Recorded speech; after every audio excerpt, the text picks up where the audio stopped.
Episode की शुरुआत में दिखाते हैं कि वो लोग नाइसेंग को वहाँ के एड्रेस बता देते हैं, इसलिए वो फिर से डिसिप्लिन का अथॉरिटी रीगेन करके उस होटल में जा रही होती है। लेकिन तभी होटल को ओनर उसे रोक देता है।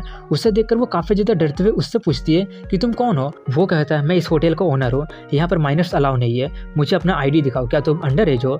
वो डरते हुए कहती है नहीं, मैं 18 साल की हूँ। ये बोलकर वो उसे अपना ID दिखा देती है, इसलिए वो उसे जाने देता है। और नाइसेंग थोड़ा सा चैन के सांस लेते हुए कह रही होती है कि होटल का ओनर तो काफ़ी ज़्यादा डरावना था, मुझे पता नहीं था कि यहाँ पर माइनर्स अलाउ नहीं है। और वो खुद को शांत करते हुए कहती है अभी ये सब सोचने का टाइम नहीं है, मुझे फोकस करना होगा। तभी वो नाइसेंग को बता देती है कि वो रूम नंबर 201 में है। इसलिए नाइसेंग वहाँ पर जाती है और गहरी सांस लेकर किक मारकर दरवाजा को खोलते हुए कहती है ये सब अभी कभी बंद करो, नहीं तो मैं। ये बात नाइसेंग पूरा करती कि तभी वो ये देखकर शॉक्ड हो जाती है कि वे तो किताब लेकर बैठी है। तभी वो उससे कहती है बिना बताए किसी के रूम में घुसना बहुत ही गलत बात है। इसके लिए नाइसेंग माफी मांगने लगती है, लेकिन तभी वो उससे कहती है कि तुम दोनों एक होटल के रूम में क्या कर रहे हो। वो कहती है हम लोग जो पढ़े हैं उसी को रिव्यू कर रहे हैं, वैसे भी हम दोनों फेल हो गए हैं, इसलिए हमें और ज्यादा मेहनत करना पड़ेगा। तभी नाइसेंग उसे देखकर वेल्डन कहती है, लेकिन तभी वो चिल्लाने लगती है कि तुम लोग होटल में क्यों पढ़ रहे हो, क्या अब तुम लोग बेड पर पढ़ोगे। वे पूछती है क्या बेड, आखिर तुम्हारा मतलब क्या है। नाइसेंग दिखाते हुए कहती है मेरा मतलब है इस रूम का बेड, लेकिन वो देखती है कि उस रूम में कोई बेड है ही नहीं।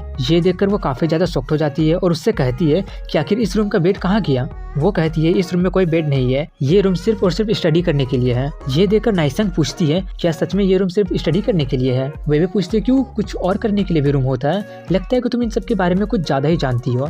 ये देखकर नाइसेंग काफी ज्यादा शर्मा जाती है और उससे कहने लगती है मुझे गलत मत समझना, मैं तो ये सब बस सिर्फ एक किताब में पढ़ी थी। वो पूछती है आखिर किस तरह का किताब वो था, जरूर वो कुछ स्पेशल बुक होगा। तभी नाइसेंग रोते हुए वहाँ से भाग जाती है। ये देखकर वो उससे कह रही होती है कि मैं तुम्हें कुछ और बताना चाहती थी। तभी वे जाकर अपना रूम एक बेड वाले रूम से चेंज करवा लेती है। इसके बाद वो लोग रूम नंबर 302 में शिफ्ट हो जाते हैं, जहाँ पर वो फैंग से पूछती है कि क्या तुम्हें अब अच्छा फील हो रहा है। वो कहता है अब मैं पहले से बेटर फील कर रहा हूँ और उससे पूछता है क्या कोई हमसे मिलने आया था, मुझे कुछ आवाजें सुनाई दी थी। वो कहती है दूसरे रूम के लोग हल्ला कर रहे थे। तभी फैंग खांसने लगता है। ये देखकर वो कहती है कि तुम कुछ ज्यादा ही सिक दिख रहे हो, तुम इस हालत में घर नहीं जा सकते हो, इसलिए मैंने रूम को बेड वाले रूम से चेंज करवा लिया है, तुम यहाँ पर आराम कर सकते हो। वहीं पर प्रिंसिपल सॉन्ग के ऑफिस को दिखाते हैं, जहाँ पर सुसे ये उससे मिलने गई होती है। उसे वहाँ पर देखकर सॉन्ग उससे कह रही होती है कि मुझे इसकी उम्मीद बिल्कुल भी नहीं थी कि आप लोग विंटर वेकेशन के दौरान स्कूल आएंगे। ये कहती है अभी विंटर वेकेशन चल रहा है, लेकिन फिर भी तुम यहाँ पर क्या कर रही हो। सॉन्ग कहती है मैं वो काम पूरा कर रही हूँ जो मुझे विंटर वेकेशन से पहले पूरा कर लेना चाहिए था।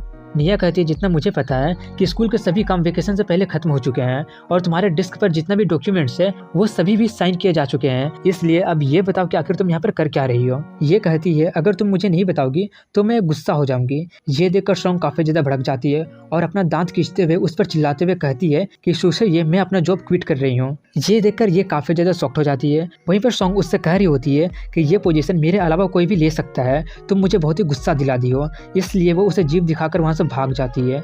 ये देखकर ये काफी ज्यादा गुस्सा हो जाती है और निया से कहती है कि लगता है कि प्रिंसिपल हमें सच नहीं बताने वाली है, उसे तो एक सबक सिखाना ही पड़ेगा। ई को कॉल करो, अगर वो कोई गुड न्यूज दे देती है तो मेरा गुस्सा थोड़ा सा शांत हो जाएगा। तभी निया उसे कॉल करती है, लेकिन उसे वहाँ से भी बैड न्यूज ही मिलता है। ये सुनकर वो पत्थर के जैसा जम जाती है। निया बताती है कि दो लड़की मिड वे में ही उनका रास्ता ब्लॉक कर दी थी। ऐसा लग रहा था जैसे कि वो लोग जानबूझकर ये सब किए थे और वो लोग भी फैंग को ट्रेस कर रहे थे। ये सब सुनकर ये कदमा काफी ज्यादा खराब हो जाता है। वहीं होटल में बेबे फैंग को बेड पर सुलाकर कहती है कि मैंने जितना सोचा था ये उससे भी भारी निकला। और वो देखती है कि फैंग गहरी नींद में सो चुका है, इसलिए बेबे उसका ड्रेस खोलकर उसका फिगर देखने लगती है और कह रही होती है कि एक अच्छा फिगर, अच्छा टेम्पर और इतना हैंडसम, मैंने कभी सोचा नहीं था कि मैं किसी भी बंदे को उसके अपीयरेंस से जज करूंगी।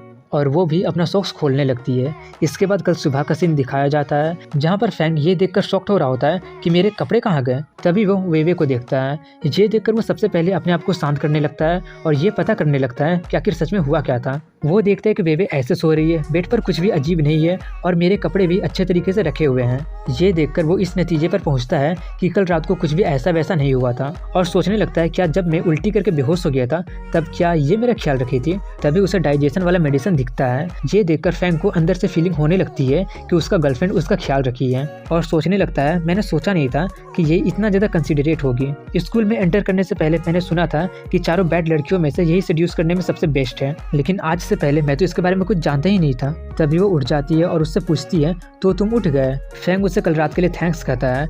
वो उसके लिए वेलकम कहकर कहती है कि आज के बाद तुम इतना ज़्यादा मत खाना, क्योंकि मैं हर बार तुम्हारे साथ तुम्हारे हेल्प करने के लिए नहीं रहूँगी। ये देखकर वो काफ़ी ज़्यादा ब्लश करने लगता है। ये देखकर वेवे पूछती है कि तुम इतना ज़्यादा ब्लश क्यों कर रहे हो। वो कहता है कुछ नहीं, मेरा बस तुम्हारे ऊपर का व्यू रिफ्रेश हो गया है। वो कहती है जानकर थोड़ा सा अपसेट हूँ कि तुम्हारा व्यू मेरे ऊपर से रिफ्रेश हो गया है, वैसे अब तुम्हारा व्यू कैसा है। फैंग कहता है कि चारों बुरी लड़कियों में से मैं तुम्हें ही सबसे ज़्यादा डेंजरस समझता था। आफ्टर ऑल मैं एक एक्टिव गर्ल का टेम्पटेशन रजिस्ट नहीं कर सकता था, बट अब मुझे पता चला कि तुम एक बुरी लड़की नहीं हो जो लड़कों को पीट कर भगाई थी। वो पूछती है क्या तुम रीजन जानना चाहते हो। ये कहकर वेवे उससे अपनी स्टोरी बताना शुरू करती है कि जैसा कि तुम जानते हो कि मेरी फैमिली एक बार चलाती है।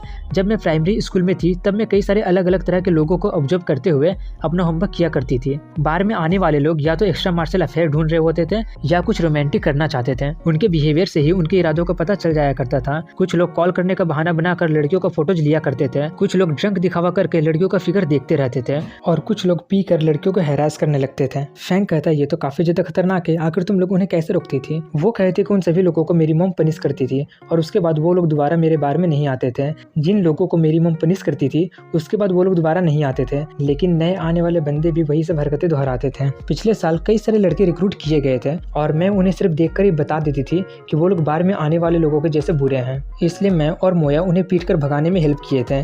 ऐसे ही करते करते मैंने ये बिलीव कर लिया कि सभी लड़के वैसे ही होते हैं और जब तक मैं तुमसे नहीं मिली थी मुझे विश्वास ही नहीं हुआ था कि अच्छे लड़के भी होते हैं। बुरे लोग इम्पेशेंटली मेरा फ़ोन नंबर मांगते थे या मुझे डिनर के लिए पूछते थे और उसके बाद सेक्स करते। जब मैं उन्हें अगर सीड्यूस्ड करती तो वो लोग डिसेंट बनने का दिखावा करते थे, लेकिन उनका डिजायर उन्हें बिट्रे कर देता था और वही उन्हें अगली बनाता है। लेकिन तुम अलग हो, जब मैं तुम्हें सीड्यूस की थी तब तुम मुझसे मेरा फ़ोन नंबर नहीं मांगे थे।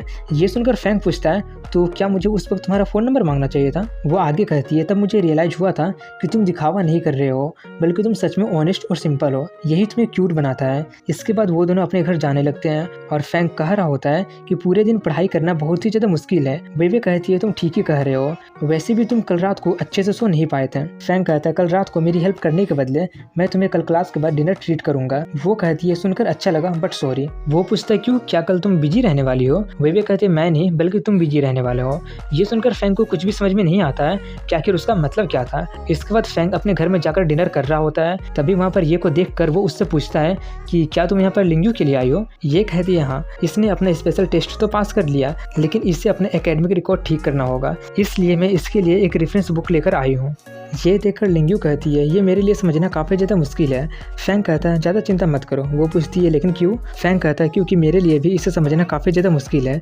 ये सुनकर ये के हाथ से बुक ही गिर जाता है और उससे पूछती है कि कल हाफ डे का क्लास था तो तुम आफ्टरनून को कहाँ गए थे। वो कहता है वेवे के साथ मूवी देखने गया था। ये सुनकर लिंगू हैरानी से कहती है इसका मतलब तुम दूसरी लड़की को डेट कर रहे थे। फैंग कहता है गलत मत समझना, हम लोग तो बस एंजॉय करने गए थे। तभी वो उस पर थोड़ा सा चिल्लाते हुए कहने लगती है अगर जनरली बोलूँ तो अगर कोई यंग कपल मूवी देखने, शॉपिंग करने, डिनर करने लव होटल में जाता है तो उसे डेट कहते हैं। और उससे पूछती है कि इसके अलावा तुम क्या किए थे।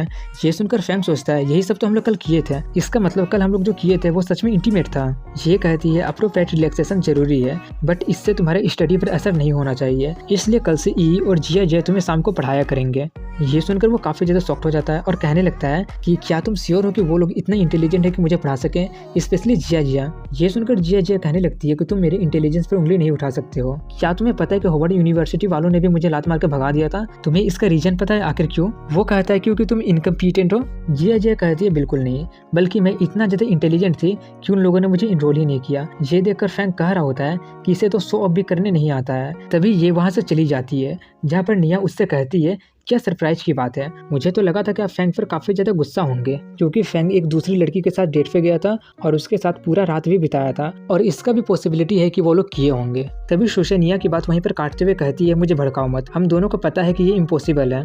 निया कहती है मैं इस बात से अग्री करती हूँ, लेकिन मैं ये देखकर सरप्राइज थी कि आपने अपना फीलिंग दबाए रखा, आखिर ऐसा क्यों। ये कहती है क्योंकि तुम्हें लोग मुझसे कहते रहती हो कि मुझे फैंग क्लब जीतने के लिए एक एवरेज गर्ल की तरह बिहेव करना पड़ेगा। पहले मैं उसे काफ़ी ज़्यादा परेशान किया करती थी क्योंकि वो रजिस्ट करता ही नहीं था। मुझे लगा कि अगर मैं ऐसा ही करते रहूंगी तो वो मुझसे और दूर होते जाएगा, इसलिए मैं अपना गुस्सा पर कंट्रोल करके नया स्ट्रेटेजी अडॉप्ट कर रही हूँ। निया कहती है ये काफ़ी वाइज जजमेंट है और वो इसके लिए ई को गुड जॉब कहती है। ई इसके लिए थैंक्स कहकर कहती है कि मैं अपना अपना और बेस्ट करूंगी। तभी जिया जिया चिल्लाने लगते हैं कि हम लोग तो अभी बैड सिचुएशन में हैं, हमें अभी तक उन दोनों लड़कियों का आइडेंटिटी पता नहीं चला है और वेवे भी काफ़ी टफ प्रॉब्लम है, अब आखिर हम लोग क्या करें। तभी निया उसका मुंह बंद करवा देती है और कहती है कि हमारा अभी का प्रायोरिटी उन दोनों लड़कियों का बेसिक इन्फॉर्मेशन निकालने का है और दूसरी स्टेप पर हमें ये सोचना है कि आखिर हम लोग प्रिंसिपल को पनिश कैसे करेंगे। ये कहती है मुझे प्रिंसिपल को पनिश करने का आइडिया मिल गया है, इसलिए तुम लोग इस पर अपना वक्त बर्बाद मत करो। इसके अगले दिन मोया, वेवे और तोंगफे एक कैफे में मिलते हैं। तोंगफे मोया से कहते कि तुम्हें फैंग को धमकाना नहीं चाहिए था। मोया कह रही होती कि मुझे बस कुछ रेफरेंस मटेरियल चाहिए था और सिर्फ वही लड़का है जिसे मैं जानती हूँ। तोंगफे कहती है अगर ऐसी बात है, लेकिन फिर भी उससे धमकाना गलत बात थी। मोया कहती है अगर मैं उससे बहुत ही रिक्वेस्ट करूंगी तो क्या वो मुझे माफ़ कर देगा। तोंगफे कहती है मुझे नहीं लगता है। तभी मोया चिल्लाने लगती है कि अगर मैं उसे ब्लैकमेल नहीं करती तो मैं ऑनलाइन राइटर बनने का सपना कैसे पूरा करूंगी। वेवे पूछती है क्या तुम्हें बुरा नहीं लग रहा है कि तुम अपना ड्रीम अचीव करने के लिए उसे सेक्रीफाई कर रही हो। मोया एक्साइटेड होकर कहती है तो क्यों ना मैं कंपनसेशन के बदले उसके साथ सेक्स कर लूं। ये सुनकर वो दोनों मना करते हैं बिल्कुल नहीं। और यहीं पर इस एपिसोड की एंडिंग हो जाती है। अगर वीडियो पसंद आया होगा तो लाइक कमेंट शेयर के साथ चैनल को सब्सक्राइब जरूर करें। मिलता हूँ नेक्स्ट वीडियो में, तब तक के लिए हैव अ गुड